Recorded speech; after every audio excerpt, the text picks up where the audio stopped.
ಅಲ್ಲಿ ಕಳ್ತನ ಇಲ್ಲ, ಸುಳ್ಳಿಲ್ಲ, ಮೋಸ ಇಲ್ಲ, ದಗ ಇಲ್ಲ, ಅತ್ಯಾಚಾರ ಇಲ್ಲ, ಕೊಲೆ ಇಲ್ಲ, ಸುಲಿಗೆ ಇಲ್ಲ.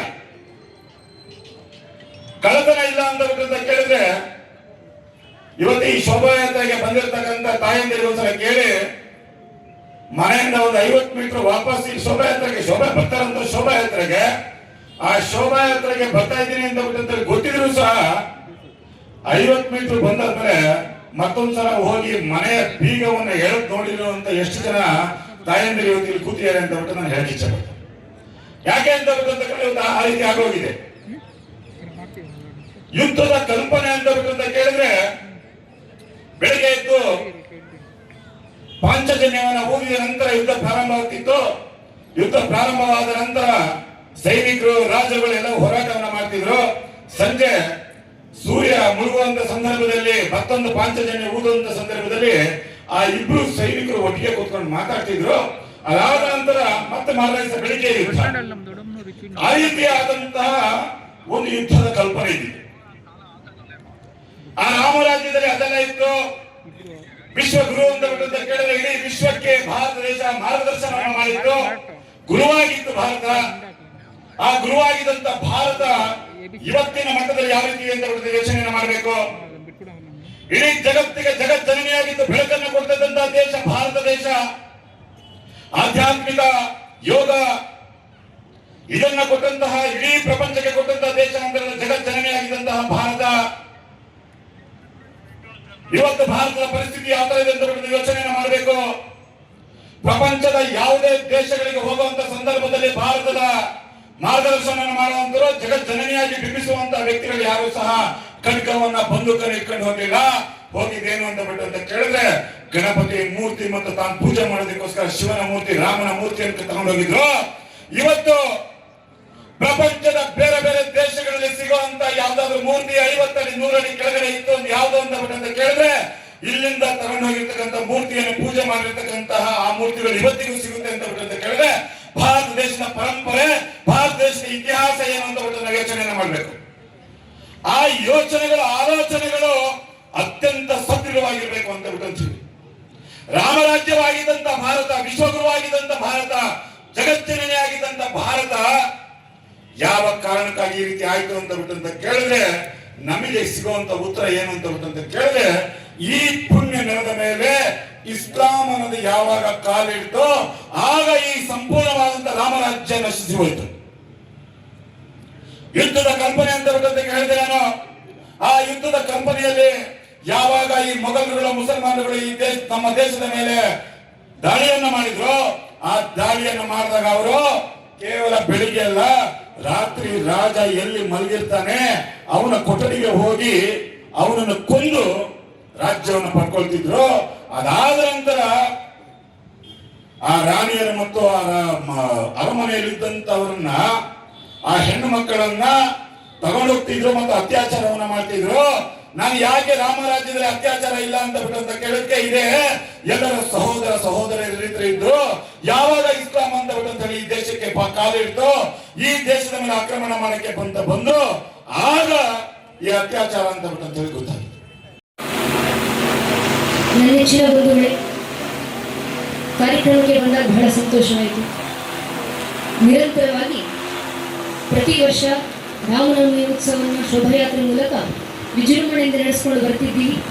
ಶಿಡ್ಲಘಟ್ಟದ ಗಲ್ಲಿಗಳಲ್ಲಿ ರಾಮನಿಗೆ ಜಯಘೋಷಗಳು ಕೇಳಿ ಬರ್ತಿದ್ದಾವೆ. ಇವತ್ತು ವಿಶೇಷವಾಗಿ ರಾಮನನ್ನ ಕರೆದ ಜೊತೆ ಇಲ್ಲದೆ ಆ ಪ್ರಾಚೀನ ಅಂತ ಕರೆಸ್ಕೊಂಡಂತ ಜನಾಂಗಗಳೆಲ್ಲ ಮಣ್ಣಲ್ಲಿ ಮಣ್ಣಾಗಿ ಇತಿಹಾಸ ಪುಟಗಳಿಂದ ಅಳಿಸಿ ಹೋದವು.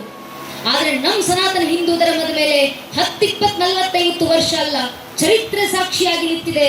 1372ಕ್ಕೂ ಹೆಚ್ಚು ವರ್ಷ ನಿರಂತರ ನಮ್ಮ ಮೇಲೆ ದಾಳಿ. ಇಷ್ಟು ವರ್ಷ ನಮ್ಮ ಮೇಲೆ ದಾಳಿ ಮಾಡಿದ್ರು 1-2 ಪರಕೀಯ ಜನಾಂಗದವರ, 1-2 ಪರಕೀಯ ದೇಶದವರ.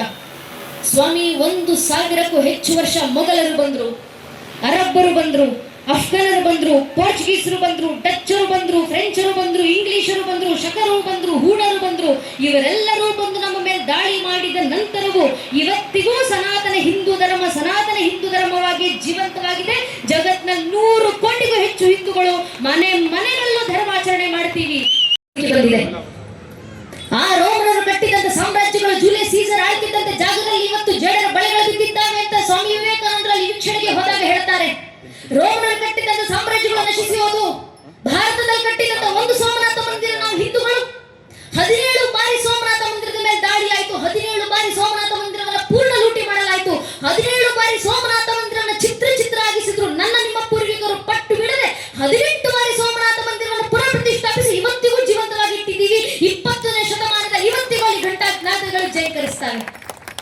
ಗ್ರೀಕರು ಕಟ್ಟಿದಂತ ಸಾಮ್ರಾಜ್ಯಗಳು ಪದಕ್ರಾಂತಗೊಂಡವು. ಅವರ ಅವಶೇಷಗಳನ್ನು ನಾವಿವತ್ತು ಮ್ಯೂಸಿಯಂಗಳಲ್ಲಿ ಪಳವಳಿಕೆಗಳಾಗಿ ನೋಡ್ತಿದ್ದೀವಿ. ನಮ್ಮ ಪೂರ್ವಿಕರು ಕಟ್ಟಿದಂತ ಆ ಎಲ್ಲೋರಾದ ಮಂದಿರ, ಗುಡ್ಡವನ್ನು ಕೊರೆದು ಮಧ್ಯದಲ್ಲಿ ದೇವಸ್ಥಾನವನ್ನು ಸ್ಥಾಪನೆ ಮಾಡಿದ್ವಿ. ಆ ದೇವಸ್ಥಾನದ ಒಂದಿಡೀ ಕಲ್ಲನ್ನು ಕೂಡ ಅಲುಗಾಡಿಸಲಿಕ್ಕೆ ಯಾರಿಂದಲೂ ಸಾಧ್ಯವಾಗಲಿಲ್ಲ. ಇವತ್ತಿಗೂ ಆ ದೇವಸ್ಥಾನ ಜೀವಂತವಾಗಿದೆ. ಈಜಿಪ್ಷಿಯನ್ರು ಕಟ್ಟಿದಂತ ಪಿರಮಿಡ್ಗಳು ಇವತ್ತು ಸ್ತಬ್ಧವಾಗಿ ನಿಂತಿರುವುದು. ಬರುವಂತ ಟೂರಿಸ್ಟ್ಗಳಿಗೆ ಒಂದು ಟೂರಿಸಂ ಪ್ಲೇಸ್ ಆಗಿ ಸ್ಥಾಪನೆಗೊಂಡಿದೆ.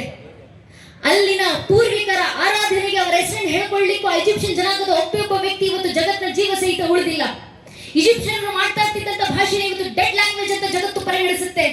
ಈಜಿಪ್ಷಿಯನ್ರು ಆರಾಧಿಸಿದಂತ ದೇವರುಗಳನ್ನು ಜಗತ್ತು ಡೆಡ್ ಗಾಡ್ಸ್ ಅಂತ ಪರಿಗಣಿಸುತ್ತೆ. ಈಜಿಪ್ಷಿಯನ್ ಜನಾಂಗವನ್ನ ಡೆಡ್ ಸಿವಿಲೈಸೇಷನ್ ಅಂತ ಜಗತ್ತು ಗುರುತಿಸುತ್ತೆ. ಸತ್ತ ಜನಾಂಗ, ಸತ್ತ ಭಾಷೆ, ಸತ್ತ ದೇವರುಗಳು, ಅವರ ಭಾಷೆ, ಅವರ ದೇವರು ಯಾವುದನ್ನು ಉಳಿಸ್ಕೊಳ್ಳಿಕ್ಕೆ ಆ ಜನಾಂಗದ ಒಬ್ಬ ವ್ಯಕ್ತಿ ಇವತ್ತು ಜೀವ ಸಹಿತ ಉಳಿದಿಲ್ಲ. ಎಷ್ಟೋ ನಾಯಕರು ಬಂದರು, ಎಲ್ಲರೂ ಭೂಮಿಯಲ್ಲಿ ಸೇರಲೇಬೇಕಾಗುತ್ತೆ. ಆದರೆ ಶಾಶ್ವತವಾಗಿ ಉಳಿಯೋದೊಂದೇ ನಮ್ಮ ಭಾರತ. ಅದಕ್ಕಾಗಿ ನಾವೆಲ್ಲರೂ ಮನಸ್ಸಾಕ್ಷಿಯಿಂದ ಪ್ರಮಾಣ ಮಾಡೋಣ. ನಾನೂ ಸೇರಿ, ನನ್ನೂ ಸಹಿತ 500 ವರ್ಷಗಳು, ಅದಕ್ಕಿಂತ ಹೆಚ್ಚು 1000 ವರ್ಷಗಳು ನನ್ನ ರಾಮನ ದೇವಾಲಯ ನಿರ್ಮಾಣ ಮಾಡೋಕ್ಕೆ ನನಗೆ ಸ್ವತಂತ್ರ ಇಲ್ಲದಂತಹ ಪರಿಸ್ಥಿತಿಯನ್ನು ತಂದಿಟ್ಟಂತಹ ಕೆಟ್ಟ ಶಕ್ತಿಗಳ ವಿರುದ್ಧವಾಗಿ ನಾವು ಸದಾ ಜಾಗೃತಿಯಾಗಿರಬೇಕು. ಅದಕ್ಕಾಗಿ ನಾವೆಲ್ಲರೂ ಪ್ರಮಾಣ ಮಾಡೋಣ. ಭಗವಂತನ ಪಂಚಭೂತಗಳ ಸಾಕ್ಷಿಯಾಗಿ ನನ್ನ ಅಜ್ಜಿ, ಅಜ್ಜ, ಮುತ್ತಜ್ಜ, ಮುತ್ತಜ್ಜಿ, ತಂದೆ ತಾಯಿಗಳು ಪಾಲಿಸುತ್ತಿದ್ದಂತಹ ಸನಾತನ ಧರ್ಮದ ಪೂಜಾ ಪದ್ಧತಿ, ತತ್ವ ಸಿದ್ಧಾಂತಗಳನ್ನು, ಗುರು ಪರಂಪರೆಯನ್ನು, ದೈವ ಪರಂಪರೆಯನ್ನು ಮನಸ್ಸಾಕ್ಷಿಯಾಗಿ ನಡೆದುಕೊಳ್ಳುತ್ತಾ ನನ್ನ ಕುಟುಂಬದಲ್ಲಿ, ಮನೆಯಲ್ಲಿ ರಾಜಕೀಯ ಮಾತಾಡೋಲ್ಲ, ಧರ್ಮ ಶಿಕ್ಷಣ ಮಾತನಾಡುತ್ತೇನೆ. ನನ್ನ ದೇವಾಲಯಗಳಲ್ಲಿ ರಾಜಕೀಯ ಮಾತನಾಡುವುದಿಲ್ಲ. ಧರ್ಮ ಶಿಕ್ಷಣ, ದೈವಜ್ಞಾನ, ತತ್ವಜ್ಞಾನ, ಭಜನೆ, ಸತ್ಸಂಗಗಳನ್ನು ಮಾಡುತ್ತೇನೆ.